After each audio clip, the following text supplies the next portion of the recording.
एक ही छत के नीचे मेरे 5 पति। होशियारपुर की सच्ची घटना। राज जानकर आपके भी होश उड़ जाएंगे। मैं आज आप लोगों को एक बेबस लड़की की कहानी सुनाने जा रही हूँ, जिसकी जिंदगी में दुख और तकलीफ बहुत ही ज्यादा थे, जिसको सुनकर आपकी भी आंखों से आंसू आ जाएंगे। मेरा नाम रश्मि है। मेरे परिवार में मेरी माँ और मैं थी। मैं अपनी माँ की इकलौती बेटी थी। मेरे पिता कई सालों पहले ही गुजर चुके थे। मेरी माँ एक स्कूल टीचर थी जो काफ़ी अच्छा कमाती थी। उनकी सैलरी से हमारा घर खर्च चलता था, जबकि मेरी माँ घर में ट्यूशन भी लेती थी और मैं उस समय पढ़ रही थी। इसलिए मेरी माँ ने घर में काम करने के लिए एक लड़की को रख लिया। वह लड़की बहुत खूबसूरत थी और घर के सारे काम किया करती थी। मेरी माँ को इतना समय नहीं मिलता था कि वो घर के काम देख सकें। मेरी माँ ने मुझे बहुत लाड से पाला था। मैं शादी से पहले अपने घर का कोई काम नहीं करती थी। मैं बहुत पढ़ी लिखी भी हूँ। अब मैं जवान हूँ तो मेरी माँ ने अच्छा रिश्ता देखकर मेरी शादी कर दी थी। मेरी शादी के 6 महीने बाद ही मेरी माँ भी इस दुनिया को छोड़कर चली गई। मेरी शादी अच्छे परिवार में हुई थी। मेरे पति की अच्छी जॉब थी, लेकिन कुछ समय बाद घर में परेशानियां आती चली गईं और मेरे घर के हालात बिगड़ते चले गए। हमारे घर के हालात बहुत बुरे थे। हम लोग एक छोटे से घर में रहते थे। आज मेरे पति काम से वापस आए तो वो मुझसे कहने लगे कि तुम्हें वो लड़की याद है जो तुम्हारी शादी में बहुत नाच रही थी और बहुत प्यारी सी खूबसूरत लड़की थी जो तुम्हारे घर में काम किया करती थी और उसके लंबे लंबे बाल थे। मैंने कहा, अच्छा, आप निशी की बात कर रहे हो जो हमारे घर में काम करती थी? वह तो मेरी बहुत अच्छी दोस्त थी। मेरे पति ने कहा, हाँ वही। मैंने आज तुम्हारी दोस्त को बहुत बड़ी गाड़ी में बैठे हुए देखा है। ये सुनकर तो मैं हैरान रह गई थी, क्योंकि वो तो हमारे घर में नौकरानी का काम किया करती थी। मेरी मम्मी के घर के हालात तो मेरे अपने घर से भी ज़्यादा अच्छे थे।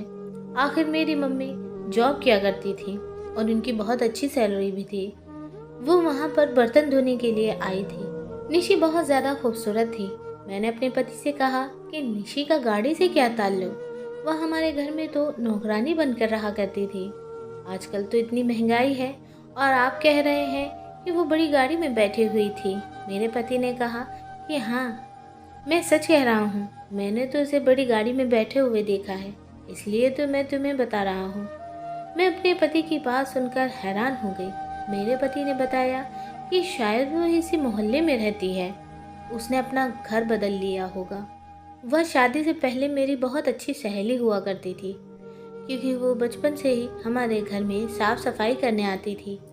धीरे धीरे जैसे वो बड़ी होती चली गई, उसे घर के सारे कामकाज अच्छे से करने आ गए और मैं उसके साथ बहुत खेलती थी। मुझे पता था कि वो हमारे घर में नौकरानी का काम करती है, इसलिए कभी कभी मैं उसे अपनी पुरानी चीज़ भी दे दिया करती थी और कभी कभी मुझे अपने ऊपर बहुत घमंड आता था। मैं उसको कभी कभी अपने घमंड में आकर ये भी कह दिया करती थी कि ये मैंने तुम्हें ये चीज़ दी है, वो चीज़ दी है। अपनी दी हुई चीज़ों को कभी भी मुंह पर नहीं लाना चाहिए। शायद इसी बात की मुझे सज़ा मिल रही थी, लेकिन मैंने सोचा कि ज़रा उससे बात करके तो देखती हूँ और पूछती हूँ कि उसके हालात इतने कैसे बदल गए। लेकिन जब मैं उसके मोहल्ले में गई और मैंने पूछा कि निशी का घर कौन सा है, तो उन्होंने कहा जो लोगों के घरों में काम किया करती है।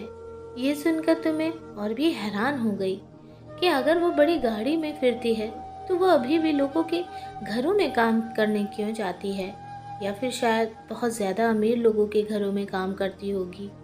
लेकिन जितने भी अमीर घरों में काम कर लो, आपको कोई इतने पैसे तो नहीं देता कि आप उससे अपनी बड़ी सी गाड़ी खरीद सको। मुझे इस बात पर बहुत हैरत हुई थी, यह जानकर कि लोगों के घरों में काम करने वाली लड़की के पास गाड़ी भी है और मेरे पति जो कि सरकारी नौकरी करते हैं, उनके हिसाब से हमारे पास 2 वक्त की रोटी पूरी नहीं हो पाती। हमारे खर्च तक पूरे नहीं हो पाए, क्योंकि मेरे 4 बच्चे थे और चारों बच्चों के बहुत खर्चे थे। मैं उससे मिलना चाहती थी, लेकिन वो अपने घर पर नहीं थी। पर मैंने उसका घर देख लिया था। जिस औरत से मैंने उसके बारे में पूछा था, उसने मुझसे कहा कि वो तो कल ही मिलेगी। उस औरत ने मुझसे पूछा, वो आपकी क्या लगती है? क्या आप उसकी कोई रिश्तेदार हो या उसकी कोई दोस्त हो? उसने मुझे जिस तरह से देखा था, अगर मैं उससे कहती कि हाँ, मैं उसकी रिश्तेदार हूँ, तो वो कहती कि फिर तो आप भी बड़ी अजीब हो। फिलहाल मैंने उसे कहा कि वो मेरी दोस्त है और बचपन से ही हमारे घर में काम किया करती थी।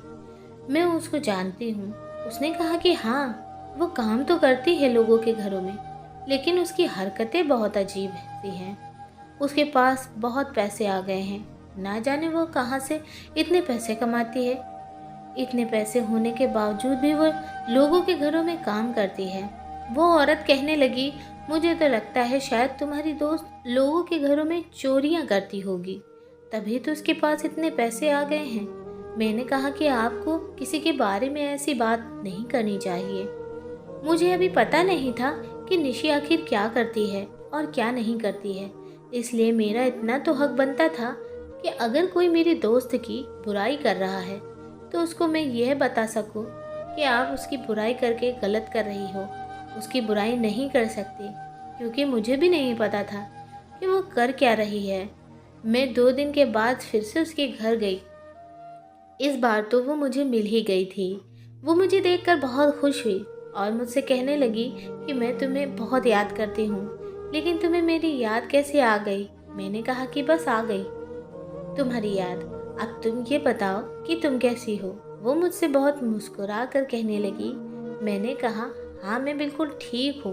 वो कहने लगी, मैंने तुम्हें 7 साल बाद देखा है।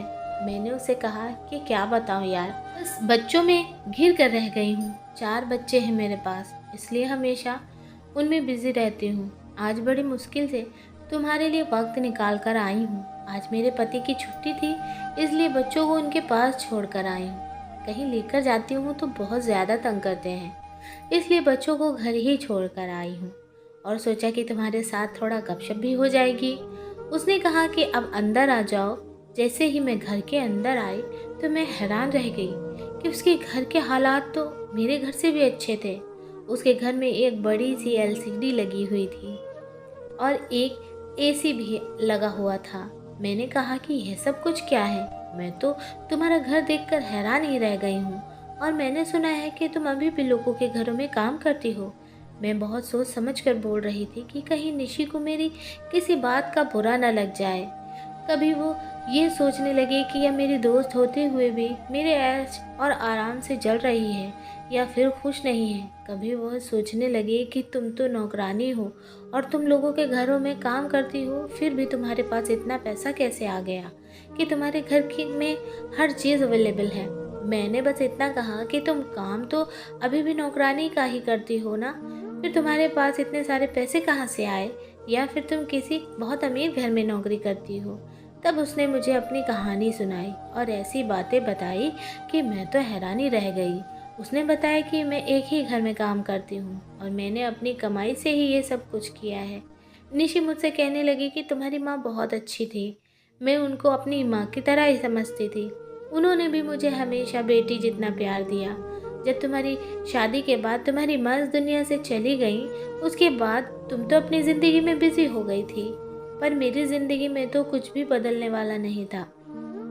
तुम्हें तो पता है, मैं बचपन से ही अनाथ हूँ। मेरा अपना कोई भी नहीं है। मैं बस इसी तरह से लोगों के घरों में काम करती रही और फिर मुझे एक बहुत ही अमीर घर में काम करने के लिए नौकरी मिल गई। वो एक बहुत बड़ी हवेली है जहाँ पर 4 भाई रहते हैं और उनकी माँ है। पिता उनके काफ़ी साल पहले ही गुजर चुके थे, इसलिए पूरे घर में माँ की ही हुकूमत चलती है और उन्होंने ही अपने बेटों की शादी भी अपनी मर्जी से करवाई थी। और सबसे अजीब तो ये है कि उनको अभी तक कोई औलाद ही नहीं है, क्योंकि उनकी माँ ने उनकी शादियाँ अपनी बहन की 4 बेटियों से करवा दी। जिन मैडम के घर में मैं काम करती हूँ, उनकी बड़ी बहन की ख्वाहिश थी कि वो अपने 4 बेटियों की शादी अपनी छोटी बहन के बेटों से कर दे। वो लोग बहुत अमीर और पढ़े लिखे लोग हैं, जबकि 4 बहुएं बहुत ही पढ़ी लिखी हैं। इसलिए उन्होंने अपनी बहन का कहा नहीं टाला और अपनी बहन की बेटियों को अपनी बहू बना लिया। और तुम कभी उनके बेटों की पत्नियों को देखोगी तो तुम हैरान रह जाओगी। उनकी 4 लड़के देखने में बहुत स्मार्ट हैं और वो चारों बहनें जो उनकी पत्नियां हैं वो तो बहुत ही काली हैं, जिनको देखने का भी दिल ना करे। मैंने उसे कहा कि ऐसा भी होता है। वो मुझसे कहने लगी, हाँ होता है। बड़ी मैडम ने अपनी बहन को जुबान दी थी और उनके ख़ानदान में ज़ुबान को बहुत अहमियत दी जाती थी, इसलिए उन्होंने उन लड़कियों को अपने घर की बहू बना लिया। और वो चारों ही ना किसी काम की हैं और ना ही किसी को खाना बनाना आता है और ना ही किसी के अंदर कोई अक्ल है। पढ़ी लिखी तो सब है और डिग्रियां भी सबके पास हैं, लेकिन किसी को कुछ भी नहीं आता है। मैंने कहा, वो लोग तुम्हें ज़्यादा पैसे देते हैं? उसने मुझसे कहा कि हाँ, वो लोग मुझे 40,000 महीना देते हैं। उनका घर बहुत बड़ा है, बहुत ज़्यादा काम होते हैं और इतने बड़े घर का काम करने के लिए हर कोई नौकरानी राज़ी नहीं होती। मैंने उससे कहा कि तुम 40,000 महीना कमाती हो, तुमने इतना सब कुछ कैसे कर लिया? मुझे अभी भी निशी की बात समझ में नहीं आ रही थी। निशी मुझसे कहने लगी कि क्या तुम मेरा राज जानने के लिए ही यहाँ आई हो? मुझे भी तो बताओ अपने बारे में, मैं तुम्हारे बारे में कुछ नहीं जानती। फिर मैं तुम्हारी दोस्त हूँ। मैंने उसको बताया कि मेरे पति सरकारी नौकरी करते हैं, ज़्यादा अच्छी पोस्ट पर नहीं है, लेकिन सरकारी नौकरी के फ़ायदे तो होते ही हैं। फिर भी हमारा घर ठीक से नहीं चलता, बहुत तंगी के बाद गुजारा करना पड़ता है, बहुत मुश्किल हो जाती है। बच्चों का खर्च भी पूरा नहीं होता, एक तरफ बच्चों का खाना पीना और दूसरी तरफ बच्चों की पढ़ाई की चिंता लगी रहती है। स्कूल की फीस में भी काफ़ी दिक्कत आती है। ज़िंदगी में कोई खुशी नहीं रही और ज़िंदगी में कोई सुकून भी नहीं है। निशी मुझसे कहने लगी, जब तुम यहाँ से जाओगी तो तुम्हारी ज़िंदगी में भी खुशियाँ आ जाएंगी और सुकून भी। मैंने उसे कहा कि क्या मतलब है तुम्हारा? मैं समझी नहीं। उसने मुझसे कहा, मैं तुम्हें बाद में सब समझा दूंगी, पहले इधर आओ, मैं तुम्हें कुछ बताती हूँ। वो मुझे अपने कमरे में ले गई, शायद वो उसका बेडरूम था। बेडरूम में भी बहुत अच्छा और महंगा वाला फर्नीचर पड़ा हुआ था और उधर भी एक बड़ी सी एलईडी लगी हुई थी और एक तरफ बहुत बड़े और खूबसूरत सोफे पड़े हुए थे। कमरे की डेकोरेशन कमरे की खूबसूरती को बढ़ा रही थी और उसके घर में हर तरह की फैसिलिटीज़ मौजूद थी। मैं उसके कमरे को और पूरे घर को देखकर काफ़ी खुश हुई। उसके कमरे में हर तरह की कीमती चीज़ें मौजूद थी। शायद उसको ऐसी चीज़ों का शौक़ था जिसको देखकर मैं हैरान रह गई थी कि जो लड़की कभी मेरे पहने हुए कपड़ों को पहनती थी और जो मेरा इस्तेमाल किया हुआ मेकअप लगाती थी, आज उसके पास इतना बहुत सारा मेकअप देखकर मैं तो दंग ही रह गई थी। अभी भी उसने मेकअप किया हुआ था और वो बहुत ज़्यादा खूबसूरत भी लग रही थी। मेरी शादी को 7 साल हो गए थे और मेरे 4 बच्चे भी हो गए थे। उसको 7 साल बाद देखने के बाद भी ऐसा लग रहा था कि जैसे वो अभी पहले ही जैसी है। जब औरत माँ बनती है और गृहस्थी में पड़ जाती है तभी उसकी हालत थोड़ी बहुत ख़राब हो जाती है, वरना जिन औरतों को घर गृहस्थी की टेंशन नहीं होती उन पर शायद कोई फ़र्क नहीं पड़ता। वह एक एल्बम उठाकर लेकर आई और कहने लगी कि तुम इसको देखो, फिर मैं तुम्हें बाकी की बातें बता पाऊँगी। तब मैंने एल्बम खोलते ही उस एल्बम के पहले फ़ोटो को देखा तो मेरे कदमों तले ज़मीन ही निकल गई। फोटो में उसके साथ एक आदमी खड़ा हुआ था और वो तो बहुत ही उम्रदराज आदमी लग रहा था। मैंने उसे कहा कि तुम्हारी शादी भी हो गई है, अब तुम्हारे पति कहाँ हैं? हो सकता है काम पर गए होंगे। उसने जवाब नहीं दिया और मुस्कुराने लगी। लेकिन जब मैंने आगे की एल्बम खोली तो उसको देखकर तो मेरी आंखें फटी की फटी रह गई। दूसरी तस्वीर में भी निशी खड़ी हुई थी और उसके साथ में जो आदमी खड़ा हुआ था वो कोई और था। इसी तरह जब मैंने आगे एक और तस्वीर देखी तो उसमें भी निशी के साथ कोई तीसरा आदमी खड़ा हुआ था। इसके बाद जब मैंने चौथे बार तस्वीर को खोला तो उसमें भी निशी के साथ कोई चौथा लड़का खड़ा हुआ था। वो बहुत कम उम्र का लड़का लग रहा था। उन चारों आदमियों के साथ एक ही लड़की खड़ी हुई थी, वो थी निशी। मैंने निशी से कहा, निशी यह सब कुछ क्या है? मैं बुरी तरीके से हैरान रह गई थी क्योंकि निशी मेरी बात पर हंस रही थी। मैंने उससे कहा कि तुम हंस क्यों रही हो? मैंने उससे कहा कि मुझे तो ये सब कुछ समझ में ही नहीं आ रहा है कि मैं तुम्हारी इस हरकत पर हंसूं या तुमसे कोई और सवाल करूं। बताओ मैं क्या करूं? ये कैसे हो सकता है कि तुम एक साथ 4 लोगों से कैसे शादी कर सकती हो? उसने मुझसे कहा कि मैं चोर से ज़्यादा चालाक हूँ। जो लोग पहले से ही ख़ानदानी अमीर होते हैं या फिर जो अपनी चालाकी से अपना काम निकालते हैं। मैंने उससे कहा, तुम बातों को कितना घुमा रही हो? जल्दी जल्दी मुझे सब कुछ बता दो ताकि मैं समझ सकूँ ये सब कुछ क्या है। आखिर तुमने एक ही वक्त में 4 लोगों से कैसे शादी की है? ऐसे तो हो ही नहीं सकता। लेकिन निशी तो सस्पेंस पर सस्पेंस क्रिएट किए जा रही थी। उसने मुझसे कहा कि तुम इतने दिनों बाद मेरे घर आई हो, तुम बैठो, मैं तुम्हारे लिए कुछ खाने पीने का लेकर आती हूँ और फिर मैं खाते खाते तुम्हें सब कुछ बताऊंगी। मैंने कहा नहीं, मुझे सब कुछ बता दो जल्दी से, अब मुझे और सब्र नहीं हो रहा। मेरी इस बात पर वो हंसने लगी और किचन में चली गई। थोड़ी देर के बाद जब वह वापस आई और खाने का सामान लेकर आई तो वो देखकर तो मेरे होश ही उड़ गए थे। वो चाय के साथ काफ़ी सारी वैरायटीज़ का नाश्ता भी लेकर आई थी। नमकीन, बिस्किट, फ्रूट, ड्राई फ्रूट और न जाने कितने तरह के खाने के सामान। मैंने उससे कहा कि ये सब कुछ क्या है, मैं इतना सब कुछ तो नहीं खा सकती।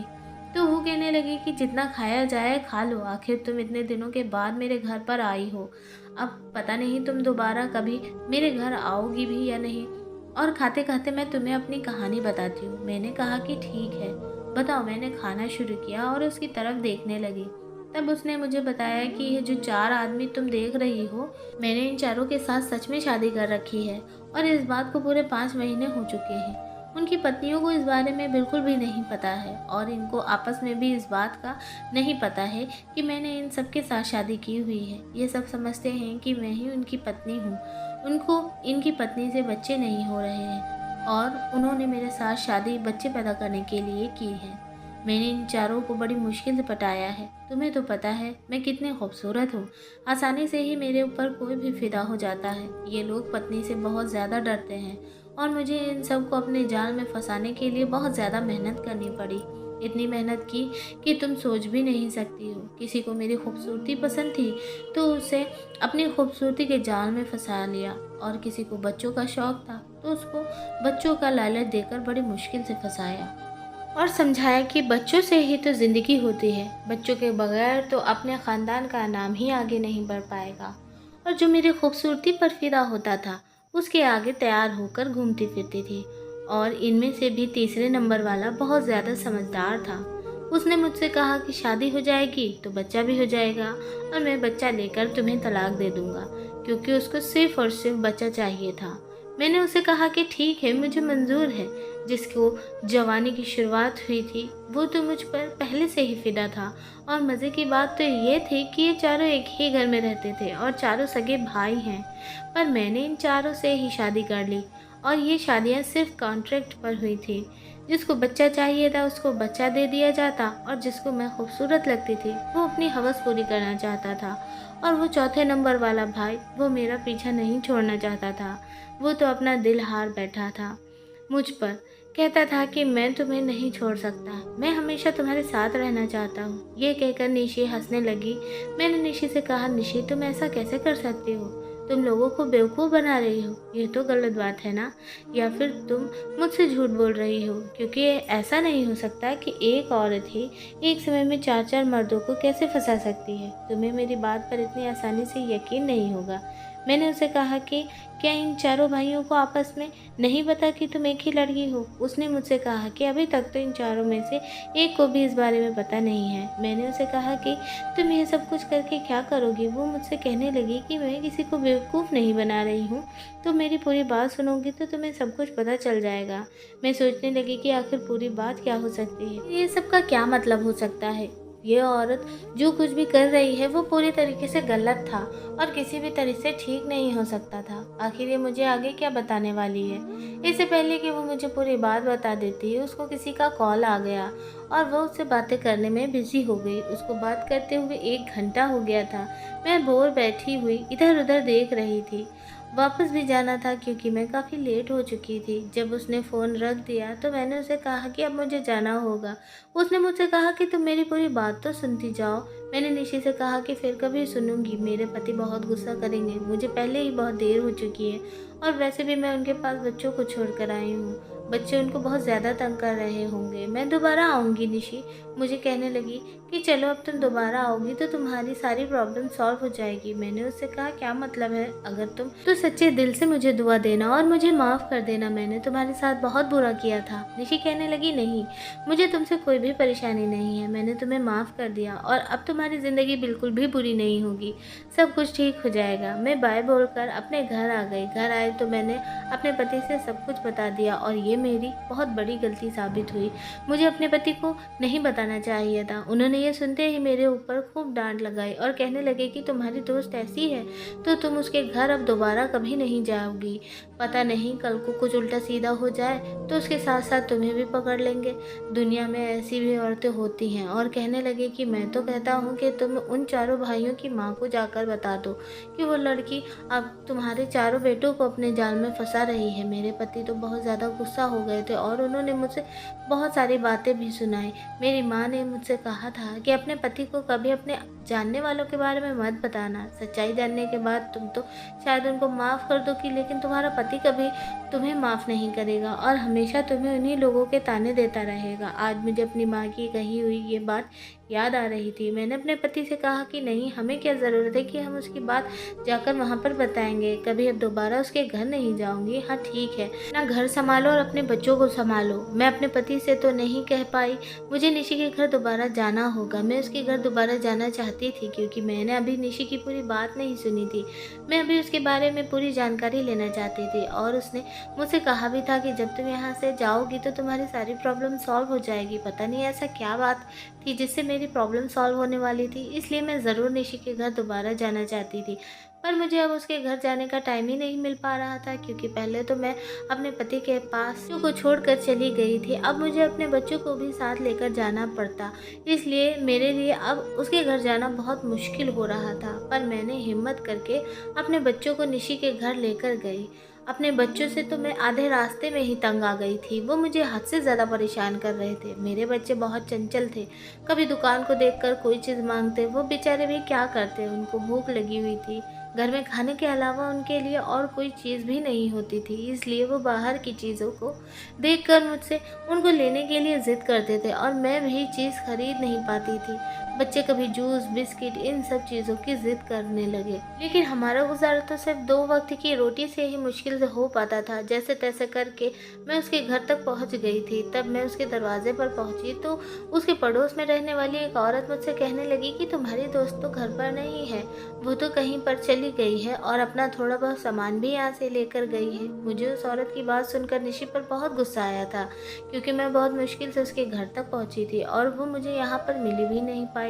मैं वहाँ से जाने लगी थी कि तभी उस औरत ने मुझे आवाज़ दी और कहने लगी कि आपका नाम रजनी है ना? मैंने कहा हाँ, मैं रजनी ही हूँ।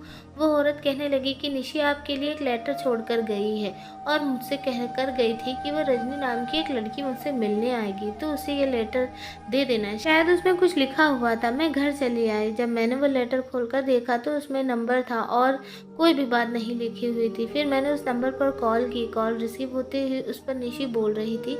मैंने निशी से कहा रजनी बोल रही हूँ। वो कहने लगी हाँ, तुम्हारी कॉल का इंतज़ार मैं 1 हफ्ते से कर रही हूँ। ये लेटर मैं 1 हफ्ते पहले छोड़कर आई थी तुम्हारे लिए क्योंकि मुझे पता था कि तुम मुझसे मिलने के लिए ज़रूर आओगी, लेकिन तुमने मुझे बहुत दिनों में कॉल की। मैंने कहा हाँ यार, आने का मुझे टाइम ही नहीं मिल रहा था। तुम तो जानती हो ना मेरे बच्चे कितना परेशान करते हैं। और बताओ कि तुम कहाँ पर चली गई हो? निशी मुझसे कहने लगी मैं वहीं पर चली गई हूँ जहाँ पर मैं जाना चाहती थी। अब कभी भी वापस नहीं आऊँगी। उसने मुझसे कहा लेकिन तुम मेरे घर जाओ और वहाँ गेट पर ही एक छोटी सी विंडो है, उस विंडो को खोलना, उसमें मेरे घर की चाबी रखी हुई है। वो पूरा घर और वहाँ की हर एक चीज़ सब कुछ अब तुम्हारा हो गया है। मैं ये सुनकर हैरान रह गई थी। मैंने उसे कहा कि तुम क्या कह रही हो, कैसी पागलपने वाली बातें कर रही हो? निशी मुझसे कहने लगी कि तुम मेरी इकलौती दोस्त हो। तुम जानती हो तुम्हारे अलावा मैंने कभी किसी से दोस्ती नहीं की, जबकि हम दोनों का बचपन भी साथ गुजरा है। हम दोनों साथ साथ ही जवान हुए। मेरा बचपन से ही कोई नहीं है।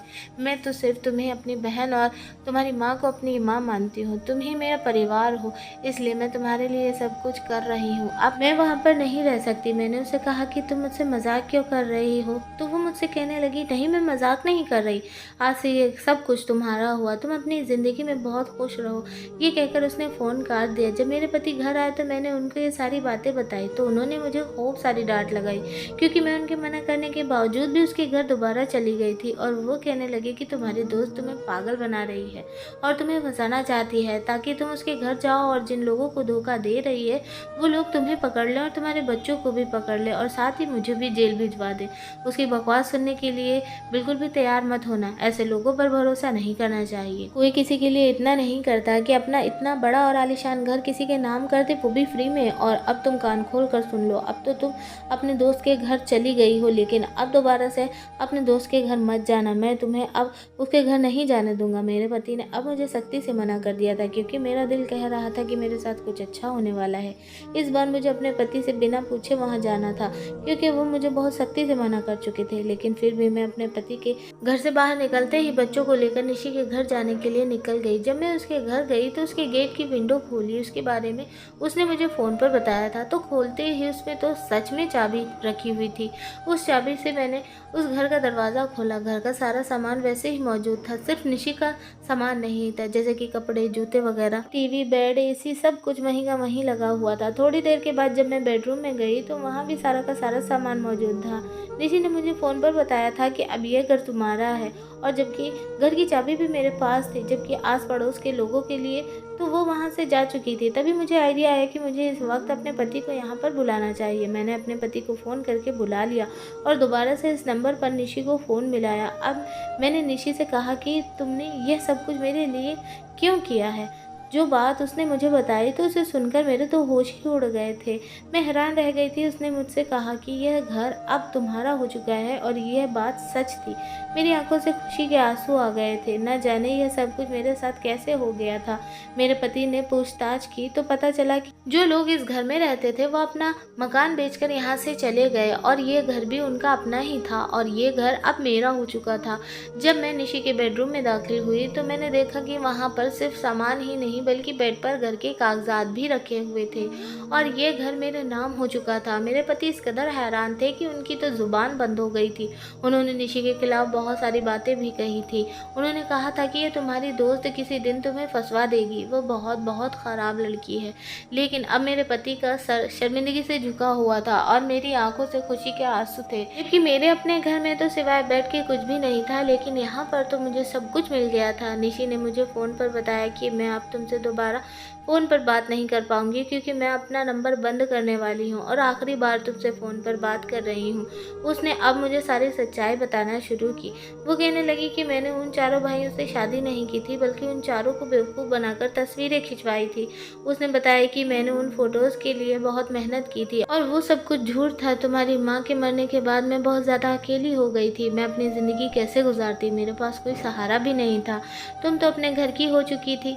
मैं कहीं नौकरी करने जाती तो लोग मुझे तरह तरह की नज़रों से देखते रहते थे। तुम्हें तो पता है मैंने अपनी जवानी में कभी कोई काम नहीं किया था। मुझे अपनी इज्जत बहुत प्यारी थी, लेकिन मैं जहाँ भी काम करने के लिए जाती थी वहाँ के मर्द मुझे दरिंदों की तरह घूरा करते थे, जिससे मुझे बहुत डर लगता था। कोई मुझसे शादी करने के लिए भी तैयार नहीं था, क्योंकि मेरा अपना कोई वजूद नहीं था, मेरा अपना कोई सहारा भी नहीं था। मैं बहुत खूबसूरत थी, लेकिन मैंने अपनी खूबसूरती का गलत फ़ायदा नहीं उठाया था। मैं चाहती थी कि मैं इज्जत से पैसे कमा सकूं, लेकिन मुझे में कोई हुनर भी नहीं था। इसी वजह से मुझे कोई अच्छी नौकरी भी नहीं मिल सकती थी, और ना ही मैं पढ़ी लिखी थी, नौकरानी के ही काम के लायक थी। अब मैं अपनी तकदीर से बहुत परेशान हो गई थी। लोगों की गंदी नज़रों से बच बच कर अब मैं थक चुकी थी। जब लोग मुझ पर और मेरी खूबसूरती पर गंदी नज़र डालना ही चाहते थे, तो मैंने भी फैसला कर लिया था कि मैं अब अपनी खूबसूरती से ही अपना भविष्य बनाऊंगी। नहीं पता रजनी, मैंने अपनी ज़िंदगी कितनी कांटों से होकर गुजारी है। एक दिन मैं एक परिवार में काम करने के लिए चली गई थी,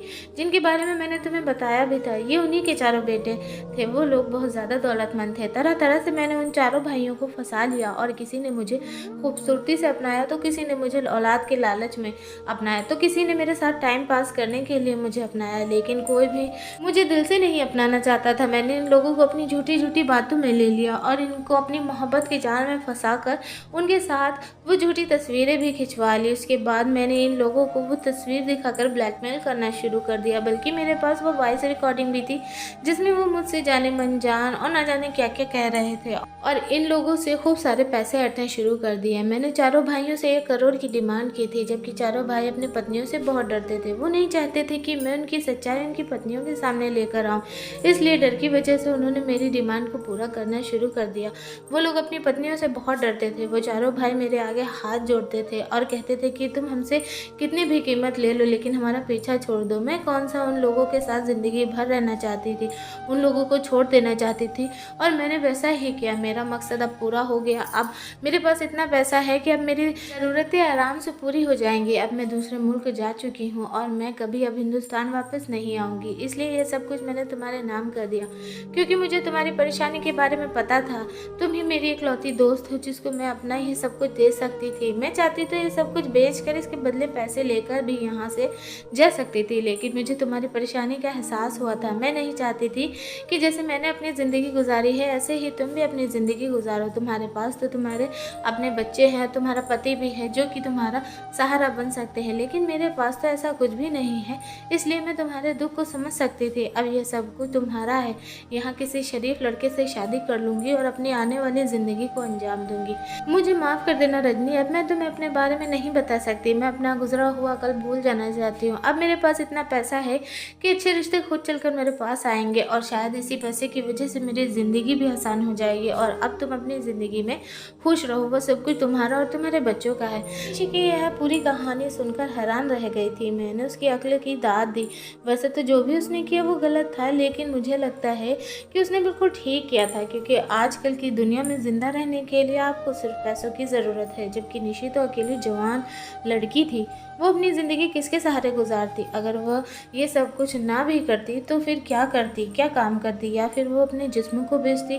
लेकिन इस तरह से भी वो पैसे कमा सकती थी। लेकिन उसने अपनी अक्ल इस्तेमाल किया, और जिन लोगों के साथ ये हुआ उनके साथ ये होना ही चाहिए था। वो भी तो उसकी खूबसूरती में पागल हो गए थे, क्योंकि वो अपनी पत्नियों को धोखा दे रहे थे और अपनी पत्नियों की पीठ के पीछे चक्कर चला रहे थे। मैं तो वैसे भी ऐसे मर्दों के खिलाफ हूँ जो अपनी पत्नी होते हुए भी दूसरी लड़कियों पर नज़र रखते हैं।